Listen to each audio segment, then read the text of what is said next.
இயேசு கிறிஸ்துவில் அன்புக்குரியவர்களே, ஆரோக்கிய அணியின் அன்பு பக்தர்களே,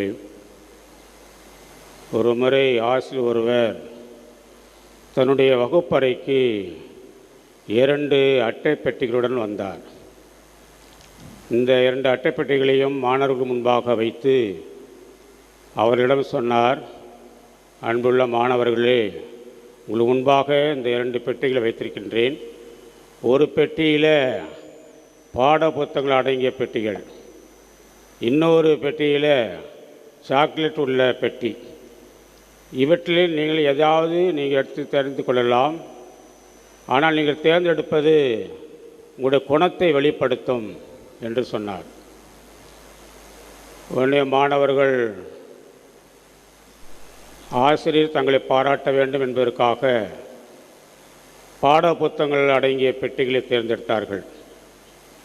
ஆனால் ஒரு மாணவன் மட்டும்தான் சாக்லேட் இருந்த பெட்டியை தேர்ந்தெடுத்தான். இதனை கவனித்த அந்த ஆசிரியர் பாட புத்தகங்கள் அடங்கிய அந்த பெட்டிகளை தேர்ந்தெடுத்த மாணவர்களை பார்த்து சொன்னார், உங்களுக்கு ஒன்று சொல்ல விரும்புகிறேன்.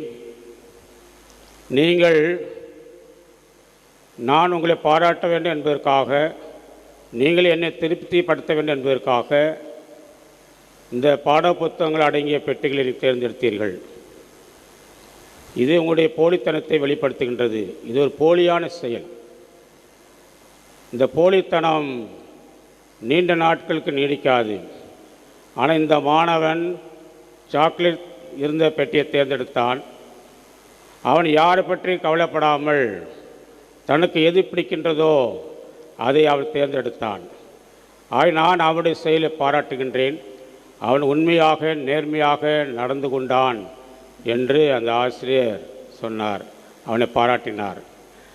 ஆம், இயேசு கிறிஸ்துவில் அன்புக்குரியவர்களே, ஆரோக்கிய அணியின் அன்பு பக்தர்களே, சமுதாயத்திலே வித்தியாசமாக வாழ்பவர்களே, வித்தியாசமாக செயல்படுபவர்களே, அறிவில் சிறந்தவர்களே, சாதனை படைத்தவர்களை பாராட்டுவது உண்டு. அவர்களுக்கு விருந்து வழங்கி பாராட்டுவது உண்டு, கௌரவிப்பது உண்டு. அதேபோல் உண்மையும் நேர்மையும் தாழ்மையும் துணிவும் இறை நம்பிக்கை கொண்ட திருமுழுக்கு யோவானே இறைமன் இயேசு இந்த நற்செய்தியிலே பாராட்டுவதை பார்க்கின்றோம். மனிதராய் பிறந்தவர்களோடு திருமுழுக்கு யோவானை விட பெரியவர் எவரும் தோன்றியதில்லை என்று வெகுவாக ஆண்டவர் இயேசு திருமுழுக்கு யோவானை பாராட்டுகின்றார். இயேசுனுடைய பணிவாழ்விலே இவரை பாராட்டியது போல வேறு எவரையும் பாராட்டியிருக்க முடியுமா என்றால் அது சந்தேகம். ஆண்டவர் இயேசு திருமுழுக்கு யோவான் மீது அன்பும் பாசமும் பற்றும் கொண்டிருந்தார். ஆண்டவர் இயேசு அவரை பாராட்டுற அளவுக்கு என்ன பிடித்திருந்தது? திருமுழுக்கு யோவானுடைய செயல்கள் இயேசுவுக்கு பிடித்திருந்தது. பல காரணங்கள் இருக்கின்றன. திருமுழுக்கு யோவான் பாலைநிலத்திலே எளிமையாக வாழ்ந்து எளிய உடை உடுத்தி எளிய உணவு உண்டு வாழ்ந்து வந்தார். இயேசுவின் வருகைக்காக அவர் மக்களை தயார் செய்தார். இயேசுவின் வருகையை அவர் முன்னறிவித்தார். இயேசுனுடைய அந்த மக்களுடைய அந்த நற்செய்தியை கேட்டு அவர்கள் மனமாற்ற அடையாளமாக ஞானஸ்நானம் கொடுத்து வந்தார். யோர்தான் நதியிலே திருமுழுக்கு யோவான் இயேசுவுக்கு ஞானஸ்நானம் வழங்கினார். ஆகவே இவருடைய நற்செய்தியை கேட்டு மக்கள் கூட்டம் இவரை பின்தொடர்ந்தது. ஆகவே மக்கள் சிலர் திருமுழுக்கு யோவான் தான் வரவிருக்கின்ற மெசியா என்று நினைத்தார்கள். இதனை நாம் யோவான் நற்செய்தி 3ஆம் அதிகாரத்திலே 1 அதிகாரத்திலே 1 முதல் 19 முதல் 34 வரை உள்ள இறை வார்த்தை பகுதியிலே பார்க்கின்றோம். யூதர்கள் எருசலேமிலிருந்து குருக்களையும் லேவியரையும் அவரோடு அனுப்பி நீ மெசியா என்று கேட்கின்றார்கள். ஆனால் திருமுழுக்கு யோவான் இல்லை என்று சொல்கின்றார். எலியாவா என்று கேட்கின்றார்கள். அதற்கு இல்லை என்று சொல்கின்றார். அப்போ ஏன் ஞானஸ்நானம் கொடுக்கின்றேன் என்று கேட்கின்ற பொழுது, நான் தண்ணீரால் ஞானஸ்நானம் கொடுக்கின்றேன், எனக்கு பின் வருபவர் அவர் தூய ஆவியால் ஞானஸ்நானம் கொடுப்பார். ஆகவே நான் அவருடைய மிதியடியவாறு அவளுக்கு கூட நான் தகுதியற்றவன், நான் மெசியா அல்ல, இயேசுதான் உண்மையாக வரவிருக்கின்ற மெசியா என்று அந்த மக்களுக்கு எடுத்துரைத்தார். ஆக அவர் இயேசு ஒப்பிடும்பொழுது தான் முன்னோடிதான் என்று நினைத்தார். ஆக தான் மெசியா என்று அவர் பறைசாற்றவில்லை. ஆக ஒரு இறைவாக்கினராகத்தான் அவர் விளங்கி வந்தார். இறைவாக்கினர்களுக்கு 2 கடமைகள் உண்டு. ஒன்று கடவுளின் நற்செய்தி பெறுவது, இன்னொன்று அந்த கடவுளின் நற்செய்தி துணிவோடு அறிவிப்பது. கடவுளுடைய ஞானத்தை எண்ணத்திலும், கடவுளுடைய உண்மையை உதட்டிலும், கடவுளுடைய துணிவை இதயத்திலும் வியந்துபவர்கள்தான் திருமுழுக்கு, யோவான், இறைவாக்கினர்கள். இப்படிப்பட்ட ஒரு நல்ல வாழ்க்கை வாழ்ந்தனால்தான் ஆண்டவர் இயேசு அவரை பாராட்டினார்.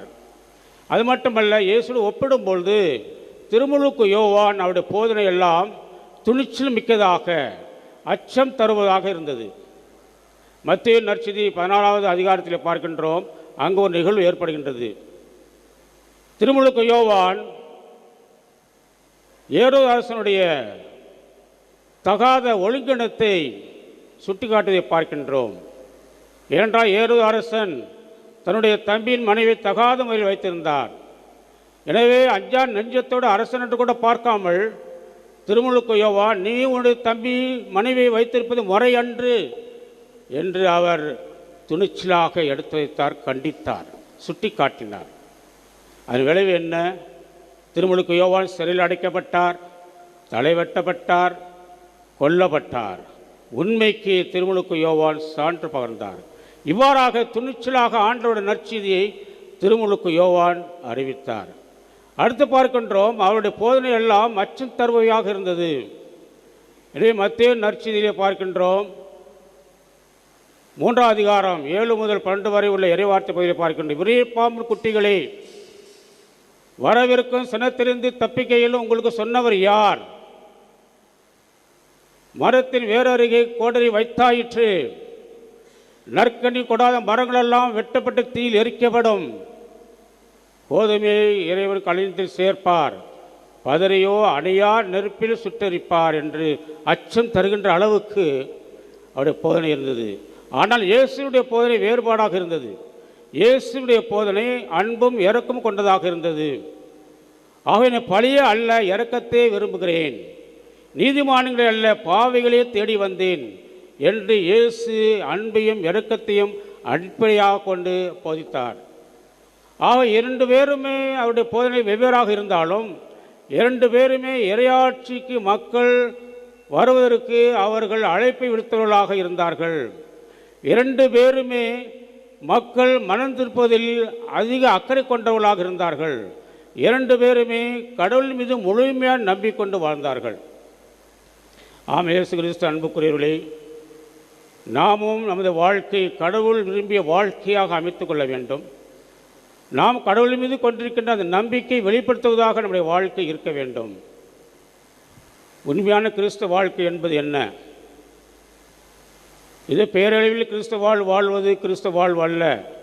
உண்மையான கிறிஸ்தவ வாழ்வு என்பது திருமுழுக்கு யோவானைப் போல உண்மையுடன் நேர்மையுடன் நடந்து கடவுளுடைய நற்செய்தியை அறிவித்து நற்செய்தியின் பொருட்டு துன்பங்கள் நேரும்போது கலங்காமல் தொடர்ந்து ஆர்வத்தோடு அந்த நற்செய்தி பணியில் ஈடுபடுத்திக் கொள்வதுதான் உண்மையான கிறிஸ்தவ வாழ்க்கை. இதைத்தான் ஆண்டவர் சொல்கின்றார், சிறியவர் விண்ணரசு பெரியவர் என்று சொல்கின்றார். எதற்காக சொல்கின்றார்? யாரெல்லாம் ஆண்டவருடைய கட்டளை கடைபிடித்து ஆண்டவருடைய வார்த்தையின்படி நடந்து ஆண்டவன் நற்செய்தி அறிவித்து இதன் வழியாக யாரெல்லாம் துன்பங்களை ஏற்று கிறிஸ்துவுக்கு சாட்சிகளாக வாழ்கின்றார்களோ அவர்கள்தான் விண்ணரசில் யோவானை விட பெரியவர் என்று சொல்கின்றார். எனவே இயேசு கிறிஸ்து அன்புக்குரியவர்களே, நமது வாழ்க்கையிலே திருமுழுக்கு யோவானைப் போல கடவுளின் முழுமையான நம்பிக்கை கொண்டு அவரைப் போல அஞ்சா நஞ்சத்தோடு நாம் ஆண்டவர் நற்செய்தி அறிவித்து அவரைப் போல தீமைகளை எதிர்த்து போராடி ஒரு சாட்சியான வாழ்க்கை நாம் வாழ்கின்ற பொழுது நாமும் பாராட்டை பெறுவோம். இதை உணர்ந்தவர்களாக இந்த உன்னதமான இந்த மேன்மையான இந்த சாட்சியான வாழ்க்கை நாம் வாழ்வதற்கு தொடர்ந்து வரவேண்டி திருப்பலியிலே மன்றாடுவோம். ஆமென்.